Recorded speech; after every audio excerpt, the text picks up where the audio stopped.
The Pacific Ocean, silent, endless, hiding the deadliest secret of the war. It was June 1942, and the world held its breath. Japan's empire ruled the seas, confident, unstoppable. America was wounded, desperate to fight back. And then, in just 6 minutes, everything changed. Flames rose from the ocean, steel melted, and the balance of power in World War II was rewritten. This is the story of the 6 minutes that turned defeat into victory, the 6 minutes that changed the world forever.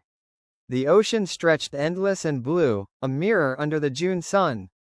The air smelled of salt and steel, and far beyond the horizon, destiny waited.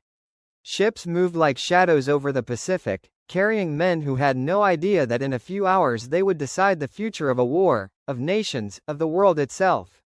Radios whispered in secret codes. Pilots sat in silence, staring at the waves, feeling the heavy weight of history pressing on their shoulders. The year was 1942. Japan ruled the seas, its empire vast, its warriors confident.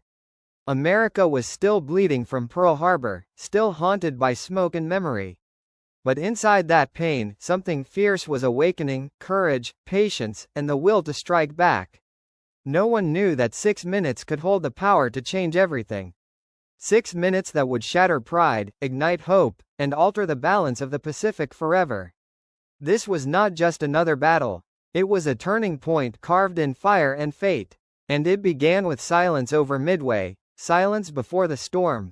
The silence before dawn was almost sacred.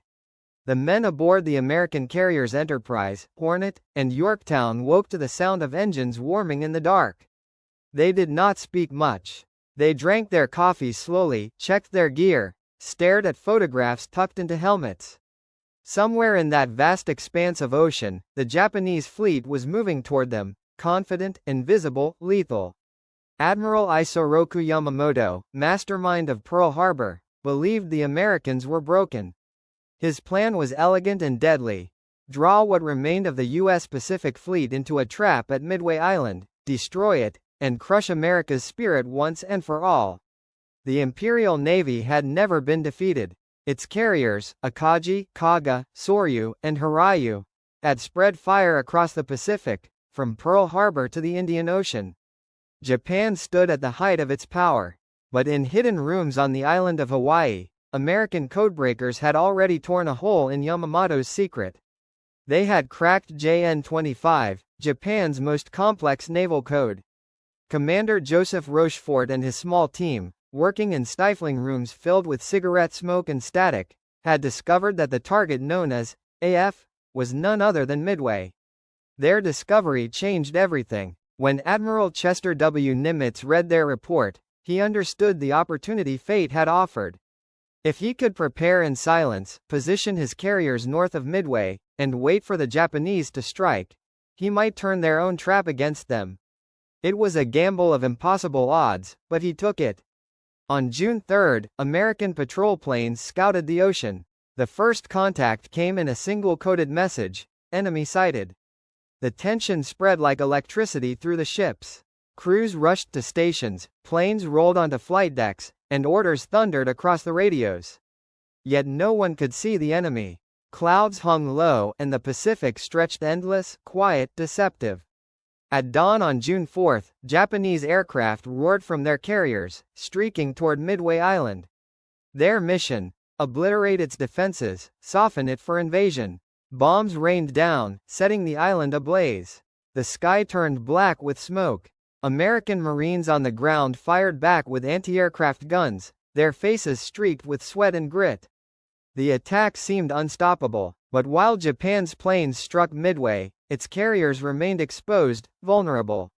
Admiral Chuichi Nagumo, commanding the Japanese fleet, faced a critical decision. His scouts had reported American ships somewhere nearby, but not clearly. Should he reload his planes with torpedoes for a naval strike, or send another wave against the island? He hesitated. In that hesitation lay the seed of Japan's downfall.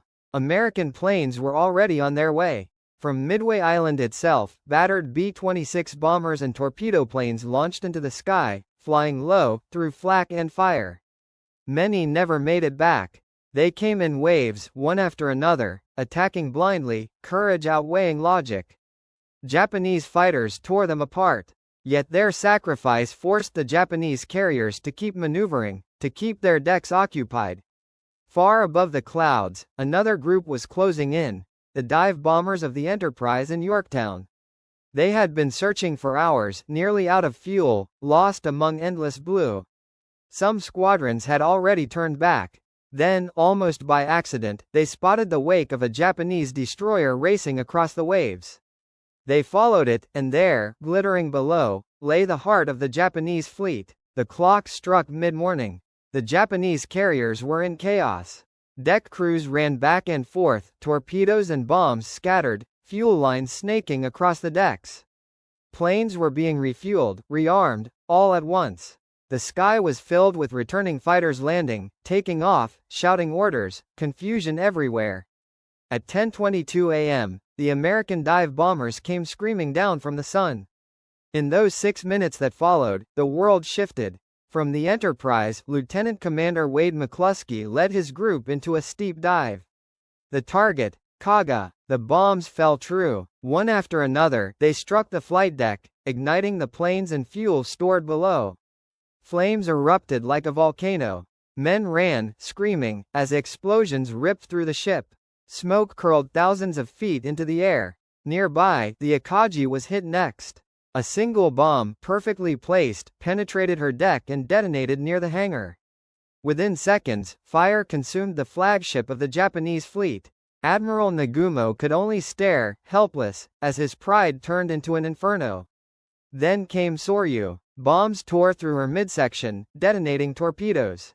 The carrier shuddered, tilted, and began to sink. In 6 minutes, just 6, 3 of Japan's 4 carriers were burning wrecks. The survivors aboard Hiryu, the last remaining carrier, refused to surrender. They launched a counterattack, striking the Yorktown with deadly precision.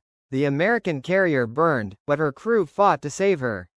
Smoke poured from the sea, black against the blue sky. Yet the tide had turned. Later that afternoon, planes from the Enterprise found Hiryu and finished the job.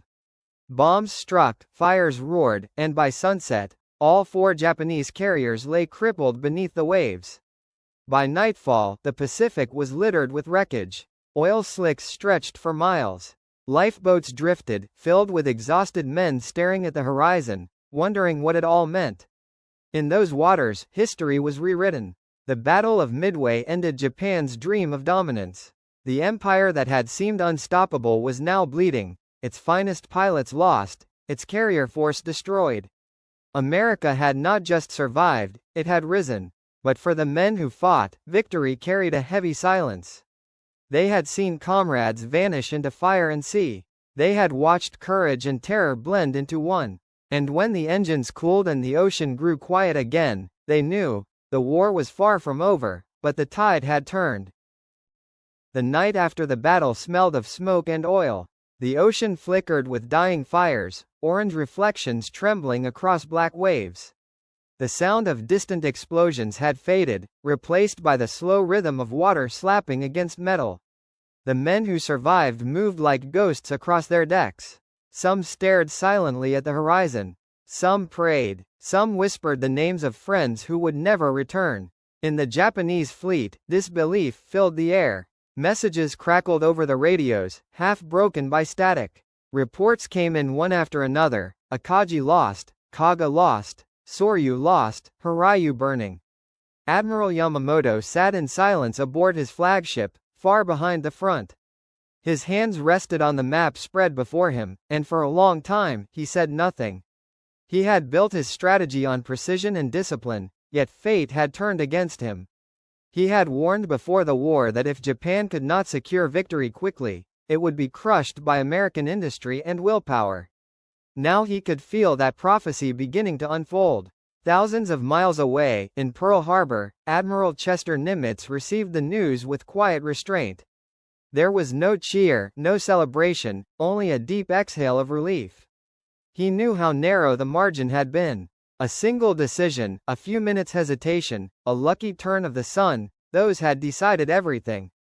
The victory belonged not to chance alone. but to the men who had refused to break when the odds seemed impossible. Among them was Lieutenant Commander Wade McCluskey, whose decision to follow a lone Japanese destroyer had led him directly to the enemy carriers. There was Ensign George Gay, the only survivor of his torpedo squadron, who floated for hours in the debris, watching the burning wrecks around him. Their courage became the heartbeat of Midway, proof that even against overwhelming force, determination could bend destiny. The ocean carried their stories.